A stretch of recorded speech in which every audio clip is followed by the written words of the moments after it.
Hello, ನಮಸ್ತೆ. ನೋಡಿ, ನಮ್ಮನೆ ಹತ್ರ ಬೆಳಗ್ಗೆ ಎದ್ದು ಬಾಗಿಲು ತೆಗೆದೆ ಎಷ್ಟು ಚೆನ್ನಾಗಿ ಸೂರ್ಯ ಕಾಣಿಸ್ತಾ ಇದ್ದಾನೆ.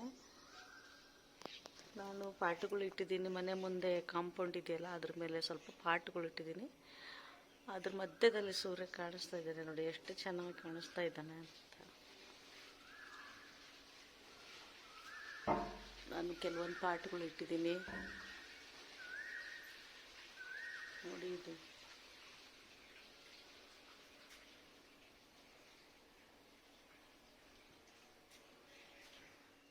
ಇದು ಒಂದೆಲಗ ಅಂತ ಸರಸ್ವತಿ ಬಳ್ಳಿ. ಎಷ್ಟು ಚೆನ್ನಾಗಿ ನೆನಪಿನ ಶಕ್ತಿಗೆ ಒಳ್ಳೆಯದು ಅಂತ ಹೇಳಿದ್ದಾರೆ. ಇದು ಯಾವ ರೀತಿ ಆದರೂ ನಾವು ದಿನಾನು ಉಪಯೋಗಿಸ್ಬೇಕಂತೆ, ಅದಕ್ಕೇ ಹಾಕಿದ್ದೀನಿ. ಇದು ನೋಡಿ, ಬೆಳಗ್ಗೆ ಎದ್ದು ಬಾಗಿಲು ಮುಂದೆ ಗೇಟ್ ಮುಂದೆ ನಾನು ಹಾಕ್ತಾ ಇರೋದು ರಂಗೋಲಿ.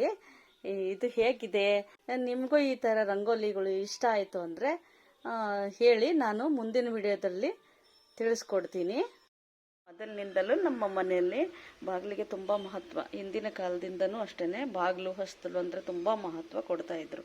ಯಾಕೆ ಅಂದರೆ ಈ ಕಡೆ ಬಾಗಿಲಿನಲ್ಲಿ ಲಕ್ಷ್ಮಿ, ಸರಸ್ವತಿ, ಪಾರ್ವತಿ 3 ಜನ ನೆಲೆಸಿರ್ತಾರೆ ಅಂತ ಅಮ್ಮ ನನಗೆ ಹೇಳ್ತಾ ಇದ್ರು. ಅದಕ್ಕೇನೆ ನಮ್ಮಮ್ಮ ಹೇಳ್ದಂಗೆ ನಾನು ಅದೇ ರೀತಿನೇ ಇದೇ ಥರನೇ ರಂಗೋಲಿ ಎಲ್ಲ ಹೇಳ್ತಾ ಇದ್ರು. ರಂಗೋಲಿ ಎಲ್ಲ ಹಾಕ್ಕೊಂಡು ಬಂದಿದ್ದೀನಿ. ಇದು ಲಕ್ಷ್ಮಿ. ನನಗೆ ಈ ಥರ ಎಲ್ಲ ಅಮ್ಮ ಬೇರೆ ಥರ ಪಾದಗಳನ್ನ ಬರೆಯೋಕ್ಕೆ ಹೇಳ್ಕೊಟ್ಟಿದ್ರು. ಆದರೆ ನನಗೆ ಇವಾಗ ಈ ದೇವಸ್ಥಾನದಲ್ಲಿ ಅಲ್ಲಿ ಇಲ್ಲಿ ಎಲ್ಲ ಈ ಥರ ಪ್ರೆಸ್ಸಿಂಗನ್ನು ಮಾರ್ತಾ ಇದ್ದಾರಲ್ಲ, ಅಲ್ಲಿ ನನಗೆ ಇದು ಸಿಕ್ತು.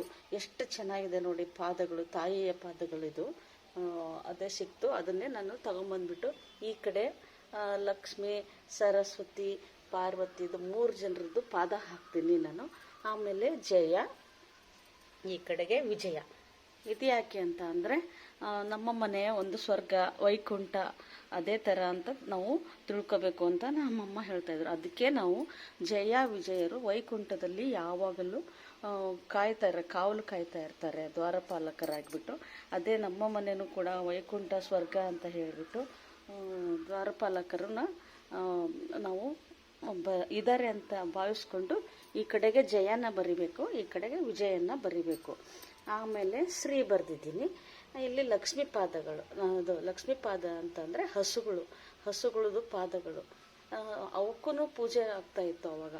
ಅದೇ ಥರನೇ ಇಲ್ಲಿ ಸೂರ್ಯ, ಚಂದ್ರ, ನಕ್ಷತ್ರ ಮತ್ತು ಇದು ಸ್ವಸ್ತಿಕ್ಕು. ಇವಿಷ್ಟನ್ನು ನಾವು ನಮ್ಮ ಅಮ್ಮ ಮೊದಲಿಂದ ಹಾಕ್ತಾ ಬಂದಿದ್ದರು. ಅದೇ ಥರನೇ ನಾವು ಎಲ್ಲರೂ ನಮ್ಮ ಮನೆಯಲ್ಲಿ ನಮ್ಮ ಅಕ್ಕ ತಂಗಿದಿರು ಎಲ್ಲರೂ ಇದೇ ಥರನೇ ನಾವು ರಂಗೋಲಿ ಹಾಕೋದು. ದಿನಾನು ರಂಗೋಲಿ ಹಾಕೋಕ್ಕೇ ತುಂಬ ಹೊತ್ತು ಹಿಡಿಸ್ತೇವೆ, ತುಂಬ ಹೊತ್ತು ತಗೊತೀವಿ. ಈ ಥರ ಹಾಕಲೇಬೇಕು, ದಿನಾ ಹಾಕ್ತೀವಿ. ನಮ್ಗೆ ಅದೇ ಅಭ್ಯಾಸ ಆಗಿದೆ. ಈ ರಂಗೋಲಿ ಹಾಕಿಬಿಟ್ಟು ನಾನು ಮುಂದಿನ ಕೆಲಸಗಳನ್ನ ಶುರು ಮಾಡ್ಕೊತೀನಿ.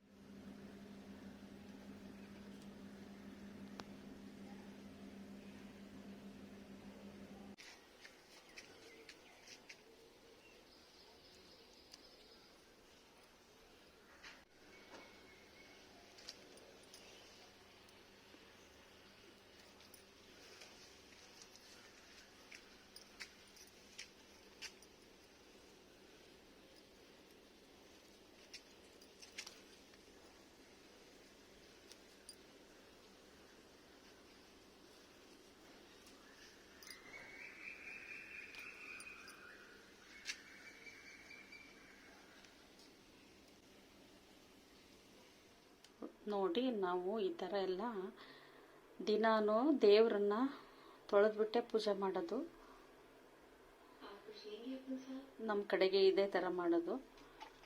ಅದಕ್ಕೆ ಈ ದೇವ್ರನ್ನೆಲ್ಲ ಇಲ್ಲಿರೋ ದೇವ್ರುಗಳನ್ನೆಲ್ಲ ಇಲ್ಲಿ ತೆಗೆದಿಟ್ಬಿಟ್ಟು ಅಲ್ಲಿ ಎಲ್ಲ ಕ್ಲೀನ್ ಮಾಡ್ಕೊತೀವಿ.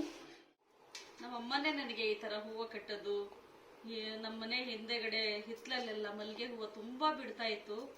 ಅದನ್ನೆಲ್ಲ ತಗೊಂಡು ಹೇಗೆ ಕಟ್ಟಬೇಕು ಅಂತ ಬಿಡಿಸ್ಕೊಂಬಂದು ಹೇಳ್ಕೊಡ್ತಾ ಇದ್ರು ಅಮ್ಮ. ಆವಾಗ ಕಲ್ತ್ಕೊಂಡಿದ್ದು. ಸುಮಾರಾಗಿ ಕಟ್ಟಿದ್ದೀನಿ. ಈ ಥರ ಕಟ್ಟಿಬಿಟ್ಟು ದೇವ್ರಿಗೆ ಏರಿಸೋದು ಅಂದರೆ ತುಂಬಾ ಇಷ್ಟ. ಟೈಮ್ ಸಿಕ್ಕಾಗೆಲ್ಲ ತಗೊಂಡ್ಬಿಟ್ಟು ಈ ಥರ ಕಟ್ತೀನಿ.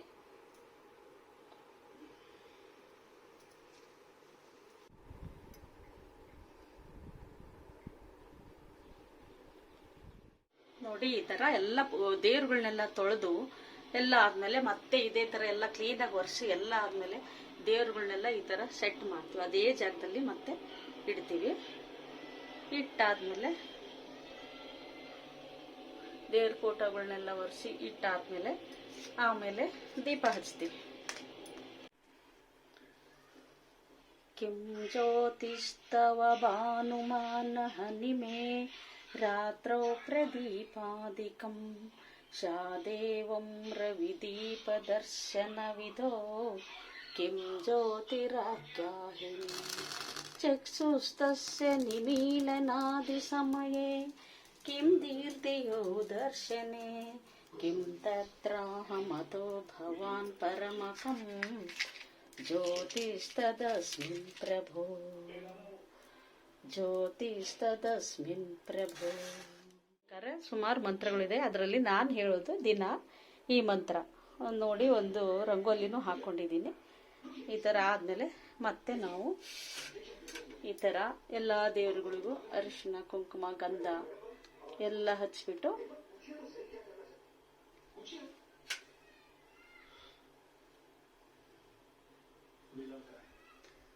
ಪೂಜೆ ಮಾಡ್ತೀವಿ. ದೇವರು ಕೂಡ ಅಷ್ಟೇ, ಇದು ನಮ್ಮದು ಹಿಂದಿನ ತಲೆಮಾರಿನಿಂದ ಬಂದಿದ್ದ ನಮ್ಮ ಮಾವನವರು ಮಾಡಿಸಿದ್ದು ದೇವಿ ಮೂರ್ತಿ. ಮತ್ತು ಇದು ಬನಶಂಕರಿ ಮೂರ್ತಿ, ಇದು ಅನ್ನಪೂರ್ಣೇಶ್ವರಿ, ಗಣೇಶ, ಇದು ಕಾಮಧೇನು, ಮತ್ತು ಇಲ್ಲಿ ಗಣೇಶ ಇದೆ, ಮತ್ತು ಸತ್ಯನಾರಾಯಣ ಇದೆ, ಇದು ಶ್ರೀಕೃಷ್ಣ, ಮತ್ತು ಇದು ತುಳಸಿ ಇದೆ, ಮತ್ತು ನಾಗಪ್ಪ. ಇದು ನಾನು ರಾಮೇಶ್ವರದಿಂದ ತಂದಿರುವ ಸ್ಫಟಿಕಲಿಂಗ. ಮತ್ತೆ ಇದು ಬಂದು ನಮ್ಮ ಮನೆ ದೇವರು, ಇದು ಮಾಲತೇಶ. ಇದು ಅದಕ್ಕೆ ಆ ದೇವ್ರ ಫೋಟೋ. ಮತ್ತೆ ಇದು ಅಲ್ಲಿ ಪೂಜೆ ಮಾಡಬೇಕಾದ್ರೆ ಎಲ್ಲ ಇದು ದೀಪ ಹಚ್ತೇವೆ, ಇದರಿಂದ ದೀಪ ಹಚ್ಚೋದು. ಇದು ದೇವರು.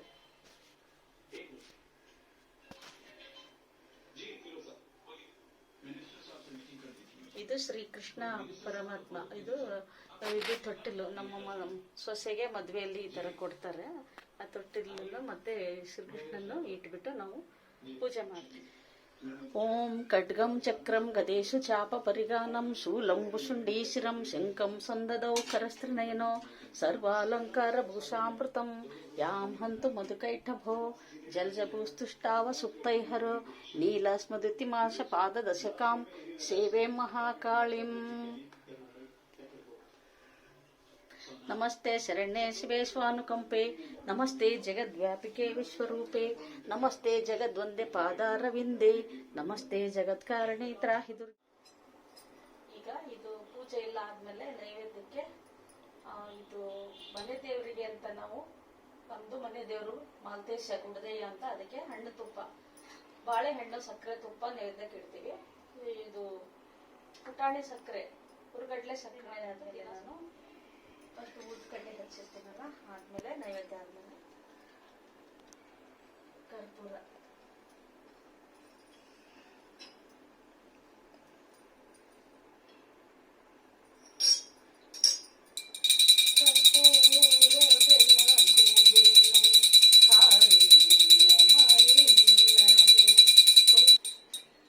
ಇದಾದ್ಮೇಲೆ ಕರ್ಪೂರ. ಇದು ನಾನು ಕನ್ಯಾಕುಮಾರಿಯಿಂದ ತಂದಿರೋದು. ಇದು ಹೊಸ ತರ ಇತ್ತು ಅಂತ ತಗೊಂಬಂದಿದ್ದೆ, ತುಂಬಾ ಚೆನ್ನಾಗಿದೆ. ನನ್ನ ಫ್ರೆಂಡ್ಸ್ಗೆ ಸ್ವಲ್ಪ ರಿಲೇಟಿವ್ಸ್ಗೆ ಇದು ಕೊಟ್ಟಿದ್ದೀನಿ, ತುಂಬಾ ಇಷ್ಟಪಟ್ರು. ಇದೆಲ್ಲ ಆದ್ಮೇಲೆ ನಾನು ಒಂದು ಆರತಿ ಬೆಳಗಿರೆ ಶಂಕರಿಗೆ ವರ ದುರ್ಗಾ ಲಕ್ಷ್ಮೀ ಸರಸ್ವತಿಗೆ ನಾರಿಯರೆಲ್ಲರೂ ಸೇರುತ್ತ ಮಂಗಳ ಗೀತೆಯ ಹಾಡುತ್ತ ಹರ್ಷದಲ್ಲಿ ಯಾನಿ ಕಾನಿ ಚ ಪಾಪಾನಿ ಜನ್ಮಾಂತರ ಕೃತಾನಿ ಚ ತಾನಿ ತಾನಿ ಪ್ರವಿಶ್ಯಂತಿ ಪ್ರದಕ್ಷಿಣಂ ಪದೇ ಪದೇ ಪಾಪೋಹಂ ಪಾಪ ಕರ್ಮಾಣಾಂ ಪಾಪಾತ್ಮಾಂ ಪಾಪ ಶಂಭವ ತ್ರಾಹಿ ಮಾಂ ಕೃಪಯಾ ದೇವ ಶರಣಾಗತ ವತ್ಸಲ.